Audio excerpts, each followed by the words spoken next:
Hey there, welcome to another video here on this Esoteric Circle YouTube channel. My name is P. Haskins, and welcome wherever you're at on life's journey. Welcome. It is great having you here. No matter what's going on in your life, it's great just to spend a few moments with you here this evening. It's an Indian summer night here in Menominee Falls, Wisconsin, and down by the river. Wanda and I are just chilling out down here, and just wanted to read from my favorite author, Herman Melville, and Joseph Campbell. So thank you so much for being with us. She's right. There she is. She's gonna look out. Chapter 93 of Moby Dick has this portion at the end of this chapter where Melville goes into some detail about what happens to the African-American cabin boy named Pip, who is about 12 years old and is around a bunch of guys who want nothing to do with him and think he's a weakling, but they still need someone on one of the boats to pull the oars, and they put him on there, and he is a liability, and he's in Stubbs' boat, and he falls out of the boat while they are chasing a whale, and they don't have time to go back to get him, and he floats in the ocean and basically has a nervous breakdown. And this is an amazing section here where Melville talks about what this must be like to peer down into his subconscious and see God, and how terrifying that can be. Melville writes, "But it so happened that those boats, without seeing Pip, suddenly spying whales close to them on one side, turned and gave chase, and Stubbs' boat was now so far away, and he and all his crew so intent upon his fish, that Pip's ringed horizon began to expand around him miserably.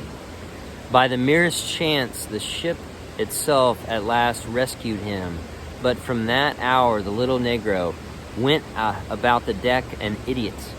Such at least they said he was. The sea had jeeringly kept his finite body up, but drowned the infinite of his soul. Not drowned entirely, though. Rather, carried down alive to wondrous depths, where strange shapes of the unwarped primal world glided to and fro before his passive eyes, and the miserman wisdom revealed his hoarded heaps. And among the joyous, heartless, ever-juvenile eternities, Pip saw the multitudinous, God omnipresent coral insects that out of the firmament of waters heaved the colossal orbs. He saw God's foot upon the treadle of the loom and spoke it, and therefore his shipmates called him mad. So man's insanity is heaven's sense, and wandering from all mortal reason, man comes at last to that celestial thought, which to reason is absurd and frantic, and weal or woe feels then uncompromised, indifferent as his God."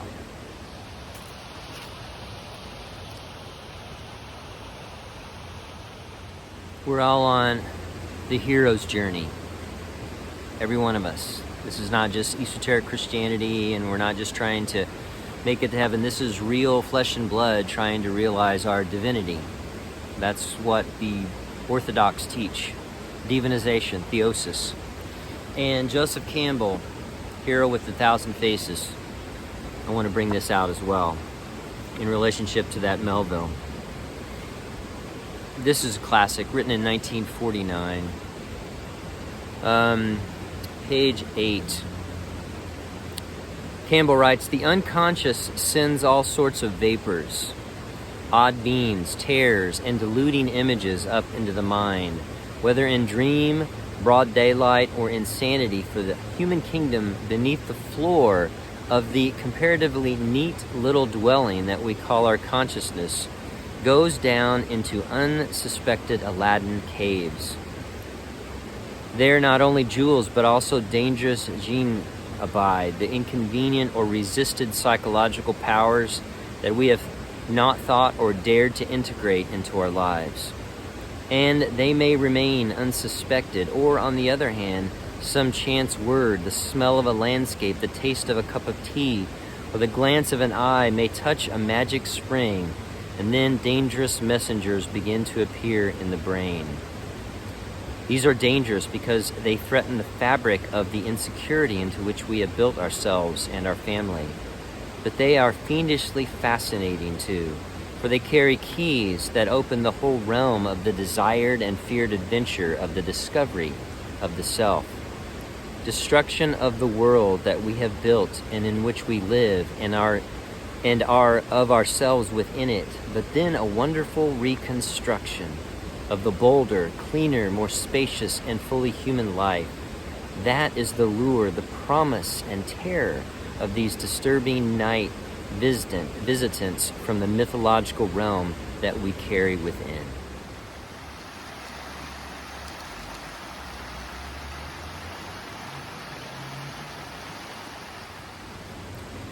Campbell goes on to write, page 16, the hero is the man of self-achieved submission. But submission to what? That precisely is the riddle that today we have to ask ourselves, and that is, it is everywhere the primary virtue and historic deed of the hero to have solved. As Professor Arnold J. Toynbee indicates in his 6-volume study of the laws of the rise and disintegration of civilizations, schism in the soul, schism in the body social, will not be resolved by any scheme of return to the good old days, which is called archaism, or by programs guaranteed to render an ideal projected future, which is called futurism, or even by the most realistic, hard-headed work to weld together again the deteriorating elements. Only birth can conquer death. The birth not of the old thing again, but of something new. Within the soul, within the body social, there must be, if we are to experience long survival, a continuous recurrence of birth, to nullify the unremitting recurrences of death. For it is by means of our own victories, if we are not regenerated, that the work of nemesis is wrought. Doom breaks from the shell of our very virtue. Peace, then, is a snare. War is a snare. Change is a snare. Permanence a snare. When our day is come for the victory of death, death closes in. There is nothing we can do except be crucified and resurrected, dismembered totally, and then reborn.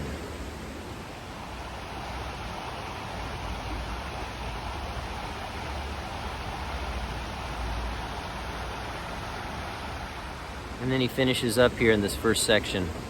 Furthermore, we have not even to risk the adventure alone, for the heroes of all time have gone before us.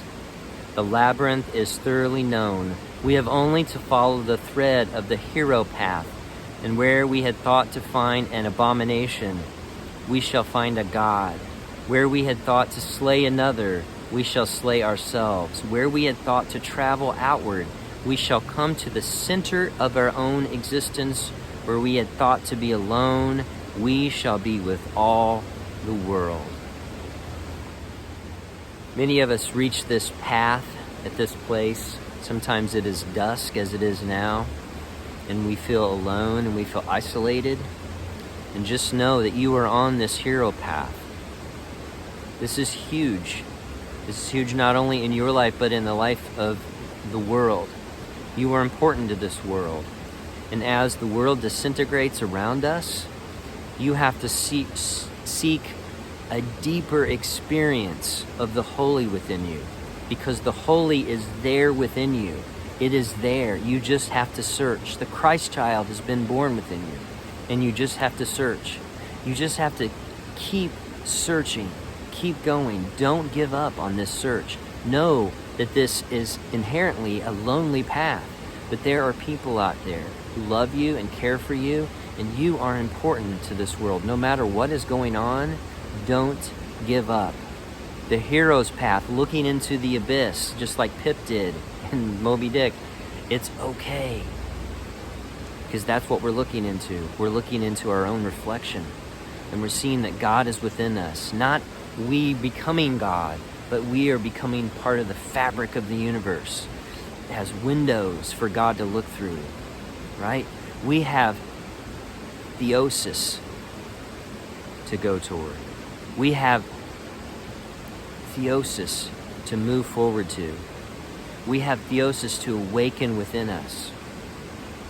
Not to become prototypical of Christ, but to become our own personalities that rise above our own histories. To rise above our own karma and to shed this and to be regenerated after crucifixion and to let this old self die.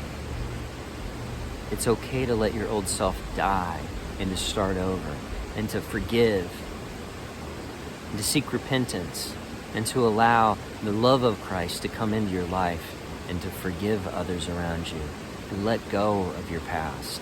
Christianity really is about letting go of this past, letting go of the karma of past existence and letting it go and moving forward and jumping across that chasm, that moat. Don't be afraid. The hero's journey is what you're on. Claim it.